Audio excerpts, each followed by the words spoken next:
بسم اللہ الرحمن الرحیم والصلاة والسلام علی رسول اللہ وعلی آلہ وصحبہ اجمعین۔ معزز ناظرین و سامعین کرام، السلام علیکم ورحمۃ اللہ وبرکاتہ۔ رأس مبارک سیدنا امام حسین رضی اللہ تعالی عنہ، مورخین کا اس بات پر اتفاق ہے کہ سیدنا امام حسین کا جسم اطہر تو کربلا کی سرزمین میں دفن ہے، لیکن آپ کے سر اقدس کے بارے میں مختلف روایات ملتی ہیں۔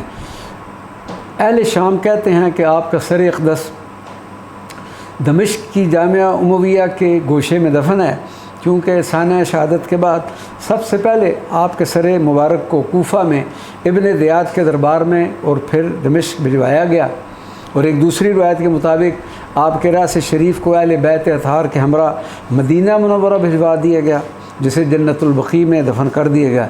لیکن اہل مصر تاریخی حوالہ جات سے یہ ثابت کرتے ہیں کہ حضرت امام حسین رضی اللہ تعالیٰ عنہ کا سر اقدس جامعہ الازہر کے بالمقابل میدان الحسین کے قریب جامعہ الحسین میں مدفون ہے، جہاں پر نہایت ہی خوبصورت روضہ شریف بنا ہوا ہے۔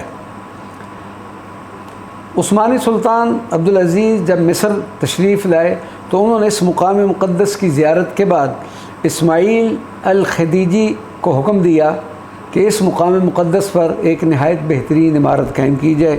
سلطان کے حکم پر یہ عمارت 10 سال کے عرصہ میں مکمل ہوئی۔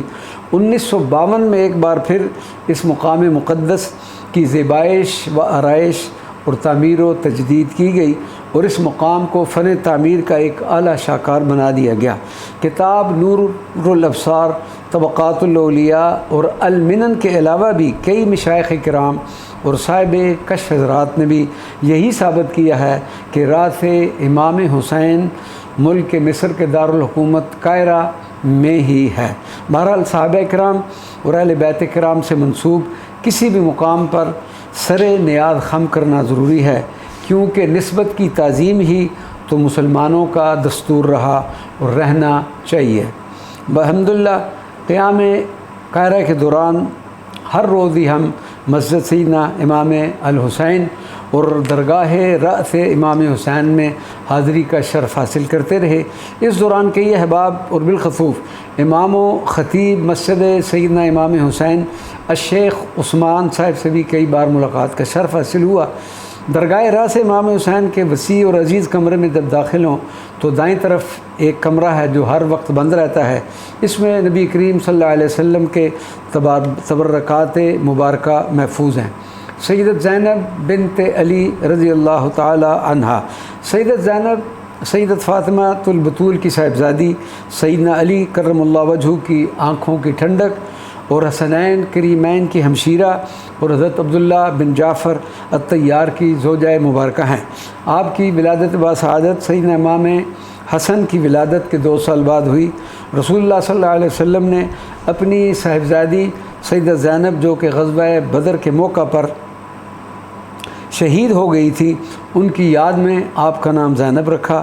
آپ کا عقد مبارک آپ کے چچا زاد بھائی سیدنا عبداللہ ابن جعفر الطیار سے ہوا۔ آپ نہایت کریم، سخی اور اعلیٰ اخلاق کے مالک تھے، جس کی وجہ سے آپ رضی اللہ عنہ کو قطب السخاء کے نام سے مشہور ہوئے۔ حبشہ میں قیام کے دوران مہاجرین کے ہاں پیدا ہونے والے یہ سب سے پہلے بچے تھے۔ آپ سیدہ زینب سے 5 سال بڑے تھے، یعنی آپ نے 10 سال دور رسالت صلی اللہ علیہ وسلم کے انوار و تجلیات حاصل کیے۔ سیدت زینب سلام اللہ علیہا وہ باعظمت اور صبر و تحمل کی پیکر خاتون ہیں کہ جنہوں نے کربلا کا خونی منظر اپنی آنکھوں سے دیکھا اور اس سانحہ میں اپنے بھائی کا پورا ساتھ دیا، اور سخت مصائب و مظالم کے باوجود صبر کا دامن نہ چھوڑا۔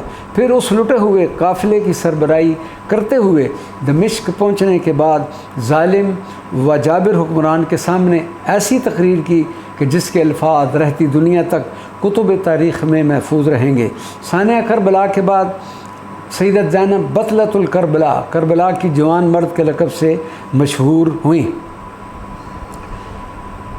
کچھ عرصہ اہل بیت کے اس لٹے ہوئے قافلے نے دمشق میں قیام کیا، لیکن حکمران لوگوں کے رد عمل سے اس قدر خائف تھے کہ اس قافلے کو مدینہ منورہ روانہ کر دیا، لیکن اہل بیت کو وہاں بھی چین نہ لینے دیا گیا اور ایک بار پھر انہیں وہاں سے نکلنے پر مجبور کیا گیا۔ اہل بیت کرام کو جب یہ معلوم ہوا کہ اہل مصر کے دل میں اہل بیت کے لیے بہت زیادہ محبت و عقیدت ہے، تو انہوں نے مصر کی طرف ہجرت کا ارادہ کیا، اور پھر یہ نہایت مختصر سا قافلہ سیدہ زینب کے ہمراہ اوائل شعبان 61 ہجری مصر میں داخل ہوا۔ اہل مصر نے آپ کا شاندار استقبال کیا، اور والی مصر مسلمہ بن مخلد الانصاری نے اس قافلہ کو بساتین الزہرہ، موجودہ مقام جسے سیدہ زینب کہتے ہیں، الحمراء القصویٰ میں اپنی رہائش گاہ میں ٹھہرایا۔ اس وقت یہ علاقہ قنطرۃ السباع کے نام سے مشہور تھا۔ سیدہ زینب نے اس گھر میں تقریباً 1 سال قیام فرمایا۔